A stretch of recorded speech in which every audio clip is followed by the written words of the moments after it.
สบายดีนักเรียนเนาะวันนี้อาจารย์ที่มาสอนเกี่ยวกับบทที่6การเลือกและนำใช้เทคโนโลยีให้เหมาะสมกับอาชีพกับอาจารย์เองเป็นอาจารย์ใหม่เนาะชื่อว่านางสอนเพ็ญคุณทวีเบอร์ที่โต้ของอาจารย์เป็นตามนี้เลยถ้าพวกน้องมีอย่างสนใจอยากถามดีกว่าทักแชทหาอาจารย์กันติดต่อทางนี้เป็นเบอร์วันนี้ของอาจารย์เลย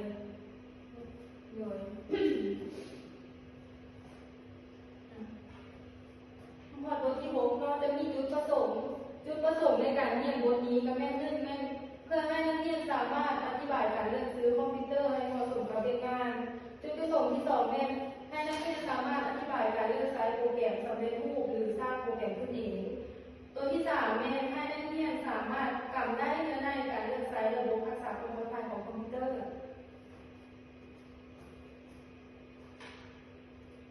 ก่อนที่เราบทเรียนเราอาจารย์จะมีคำถามหนึ่งมาอยากถามพวกน้องๆก็คือในชีวิตประจำวันของนักเรียนเองเคยเห็นอาชีพใดบ้างที่ว่าใช้คอมพิวเตอร์ในการนำมาใช้ไว้ในงานเนาะเช่นการรับประกอบ โดยพนักงานธนาคารเราเพิ่มใจคอมพิวเตอร์เข้ามาในส่วนอย่างในเรียนธนาคารช่วยในการ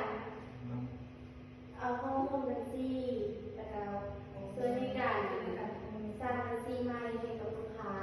การได้ซื้อลูกค้าเกี่ยวกับข้อมูลของลูกค้าโดยครัวจ่าเป็นงานใช้ในการแต่งตัวสอน ใส่แต่ตัวสอนโดยตู้มือตรงเตยเนาะทั้งสองด้านต้องมากับคำตอบที่ถูกต้องเนาะทั้งหลายอาชีพไม่หลายอาชีพเราเป็นนักศึกษาจนพออาจารย์จนพอเรียนธนาคารเลยล้วนแล้วแต่นำใช้คอมพิวเตอร์หรือการใช้มาไว้เอกสารจนพอเป็นโปรแกรมเมอร์ใช้ตัดต่อวิดีโอ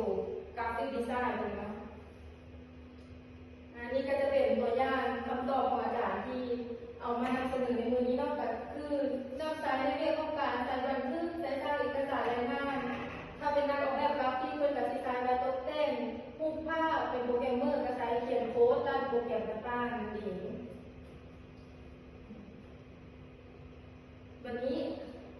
อาจารย์ที่ให้พวกน้องแบ่งกลุ่มเป็นกิจกรรมหรือวันนี้ค่ะมีเพียงแต่ส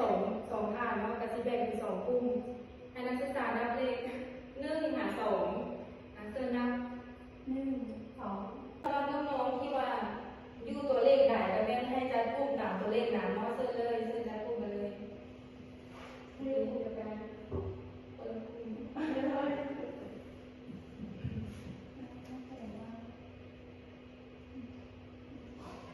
อันนี้คือคำถามที่แต่ละกลุ่มเขาจะต้องได้ไปศึกษากับมีอยู่5 คำถามก็คือ1เนี่ยให้นักเรียนมีวิธีแนวใดในการเลือกซื้อคอมพิวเตอร์ให้เหมาะสมกับงานมีวิธีแนวใดเนาะให้ยกตัวอย่างมาบอกอย่างละ1 ประเภทข้อที่2เนี่ยการเลือกใช้โปรแกรมสำเร็จรูปหรือว่าการสร้างโปรแกรมขึ้นเองต้องเฮ็ดเท่าไหร่3เนี่ยจงบอกสาเหตุที่พาให้เกิดเวลาในคอมพิวเตอร์4คือมีวิธีแนวใดเพื่อป้องกันไม่ให้เวลาเข้าคอมพิวเตอร์เนาะและก็ข้อที่5เนี่ยการเลือกใช้ระบบความปลอดภัยของคอมพิวเตอร์มีวิธีแนวไหนอาจารย์ที่ให้เวลาพวกน้อง9 นาทีเนาะในการหาคำตอบหน่วยของเชิญให้น้องๆในกิจกรรมเลยมีที่ไม่ได้ข้อเลยอาจารย์สำหรับวันนี้น้องมีแต่2 น้องเท่านั้นที่มาในกิจกรรมอาจารย์ให้ยกตัวอย่างจากข้อ1ลูกโตถามน้องให้เวลา10 นาทีอาจารย์ต้องข้อไหนก่อนก็ได้เดี๋ยวเราจะเป็นต้องเรียนเวลาเป็นพอจำเป็นให้เลือกข้อใดข้อหนึ่งลูกตอบน้องคันว่าพร้อมกับพ่ออาจารย์ในเรียนเรื่องจากคำตอบข้อ3คำ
สเปคสูงกันเป็นคำตอบที่ว่าถูกต้องหลายๆเนาะเชิญดร.ชมเลย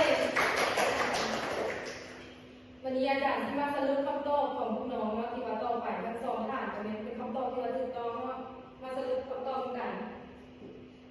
นี่ก็คือสรุปคำตอบข้อที่หนึ่งในการเลือกซื้อคอมพิวเตอร์ให้เหมาะสมกับเวงานเขามีวิธีอะไรก็คือในการเลือกซื้อคอมพิวเตอร์ให้เหมาะสมกับเวงานเข้ากับคนพิจารณาคือจะต้องเอาคอมพิวเตอร์นั้นมาเฮ็ดเรียกการหลายเขาต้องหนูเนื่องจากว่าคอมพิวเตอร์มีทั้งแบบที่ใช้งานทั้งแบบกราฟิกทั้งแบบใช้พิมพ์เอกสารโครงการธรรมดาถึงแม้ว่าเครื่องมันจะลดลงก็ตามเนาะถึงแม้ว่าราคาเครื่องมันจะลดลงก็ตามแต่ผู้ใช้ก็ควรเลือกใช้คอมพิวเตอร์ให้เหมาะกับเรียนงานให้คุ้มค่ากับเงินที่ใช้ไปก็คือการสร้างเอกสารกับแบบน้องเพื่อต่อมาเนาะเขาก็จะเป็นต้องใช้สเปคสูงแต่ทางไซเวกก็เป็นโปรแกรมเมอร์เป็นตัดต่อวิดีโอก็ต้องใช้สเปคที่มันสูงขึ้นไปอีกระดับหนึ่งยกตัวอย่างเนาะอันนี้ก็เป็นตัวอย่างที่อาจารย์เลือกมาก็คือถ้าใช้ในเรียนเอกสารธรรมดาเขาควรเลือกใช้ที่ว่ามีความไวก็สูงหลายมีประมาณ1 กิกะเฮิรตซ์ก็ขึ้นไปก็ใช้ได้แล้วแล้วก็ควรมีแรม1 กิกเลยนะหน้าจอประมาณ17-19 นิ้วก็เพียงพอถ้าใช้ระเบียบออกแบบกราฟิกใช้ระเบียบออกแบบตัดต่อกราฟิกพวกนี้ก็จะใช้เป็นความไวประมาณ2 กิกะเฮิรตซ์ใช้แรมอย่างน้อยกับ2 กิกขึ้นไปแล้วก็มีฮาร์ดดิสก์จะใช้ความจำหลายเลยเพราะว่าเขาใช้เอาไว้ตัดต่อไว้จัดเก็บรูปภาพต่างๆแล้วก็คนเก็บข้อมูลที่ว่าหลายจะใช้ฮาร์ดดิสก์หลายแบบที่3เมนเขาใช้ไว้ออกแบบแสดงผลออกแบบเป็นรูปแบบ3 มิติเป็นกราฟิกดีไซน์3 มิติเนาะเขาก็ควรเลือกซื้อคอมพิวเตอร์ที่มี CPU อย่างน้อยต้อง2 กิกะเฮิรตซ์ขึ้นไปแล้วก็มีแรมอย่างน้อย4 กิกจอภาพกันใหญ่แนวเพราะว่าเขาตัดต่อวิดีโอเป็นรูปภาพเป็นภาพเคลื่อนไหวแอนิเมชั่นเนาะเขาก็ต้องใช้ถ้าคือแท้ก็ใช้ประมาณ24 นิ้วขึ้นไปให้น้องๆโจทย์เอาคำตอบของอาจารย์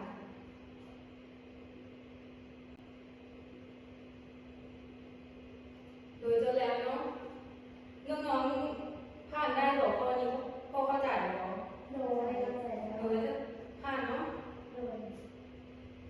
มาข้อ2จะบอกถึงการเลือกใช้คอมพิวเตอร์สำเร็จรูปหรือการสร้างโปรแกรมขึ้นเองในการเลือกใช้โปรแกรมสำเร็จรูปหรือการสร้างโปรแกรมขึ้นเองนั้นมันขึ้นอยู่กับความต้องการของนักเรียนบางนักเรียนสามารถใช้โปรแกรมสำเร็จรูปที่สร้างขึ้นมาแล้วก็ได้เป็นง่ายๆและก็ประหยัดในการสร้างโปรแกรมเช่นว่าตระกูล Microsoft Office ตระกูลของ Adobe อันนี้ก็คือโปรแกรมสำเร็จรูปที่ว่าเพิ่งสร้างขึ้นมาเนาะแล้วก็เป็นถ้าส่วนของการสร้างโปรแกรมขึ้นเองเช่นภาษา C ภาษา C++ภาษา Java หรือ Python สามารถเขียนตามจุดประสงค์และกับเป้าหมายของนักเรียนได้ถ้าอยากสร้างโปรแกรมหรือพัฒนาเว็บไซต์นั้นขึ้นเองก็จะใช้ภาษาพวกนี้เป็นหลักโดยภาคได้หัวข้อนี้โดยนักเรียนผมเข้าใจไม่ได้โดยแล้วข้อที่3เนาะข้อที่3จะถึงสาเหตุที่พาให้เกิดไวรัสในคอมพิวเตอร์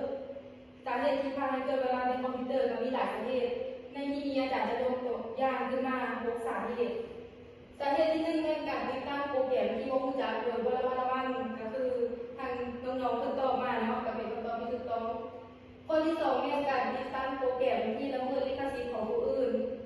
ข้อนี้ก็คือไปติดตั้งโปรแกรมที่ว่ามันบ่ถูกต้องบ่ผิดกฎหมายเป็นโปรแกรมเถื่อนนั่นเองเนาะก็สามารถที่จะเกิดไวรัสได้เหมือนกัน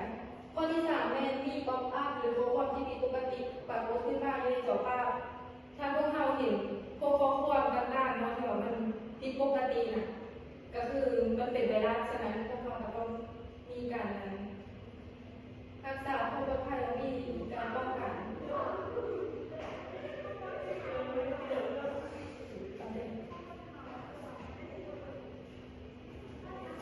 สำหรับข้อที่4แม่นบ่สามารถเชื่อมต่ออินเทอร์เน็ตหรือว่าถ้าได้ก่อสร้างอันนี้ในกรณีที่เราคอมอยู่ๆกับบ่สามารถเชื่อมต่ออินเทอร์เน็ตได้ถ้าเชื่อมได้ก็มันเป็นอันนั้นแล้วเป็นเตือนเป็นการเตือนแจ้งเตือนให้เรารู้ว่าคอมเราอาจจะติดไวรัสเดี๋ยวก็ได้ข้อที่5แม่ไฟล์ข้อมูลถูกเสื่อมหรือหายไปคอมพิวเตอร์สร้างเฮ็ดเวียกเองโดยบ่ได้สร้างอันนี้เป็นกรณีที่แบบไฟล์ข้อมูลเนาะอยู่ๆก็ถูกเสื่อมแล้วก็หายไปข้อมูลที่เราเคยมีหาบ่เห็นเลยหรือว่าคอมพิวเตอร์อยู่ อันนี้ก็เป็นสัญญาณเตือนอีกสัญญาณหนึ่งที่บ่งบอกให้เรารู้ว่า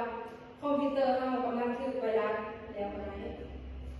ข้อที่6เนาะแม่นเวลากำลังใช้คอมพิวเตอร์อยู่ก็เกิดมีการแฮงเออร์เลอร์บ่ตอบสนองหรือหมดไปเลยกรณีนี้นักเรียนเคยประสบด้วยตัวเองบ่ ยังบ่เคย ยังบ่เคยเนาะ คือแบบว่าอาจจะเซ็นอินเทอร์เน็ตซ้ำ จะมีเนาะ ขึ้นมา ต้องติดตั้งโปรแกรมเพื่อนกับระมัดระวังกันในเนาะเพราะว่าสิ่งต่างๆทุกอย่างที่ก้าวมาแม่นเป็นสาเหตุที่บ่งบอกว่าคอมพิวเตอร์เรากำลังติดไวรัสจริงๆเนาะเป็นตั้งแต่ข้อนี้ผ่านได้หรือบ่ มันเลย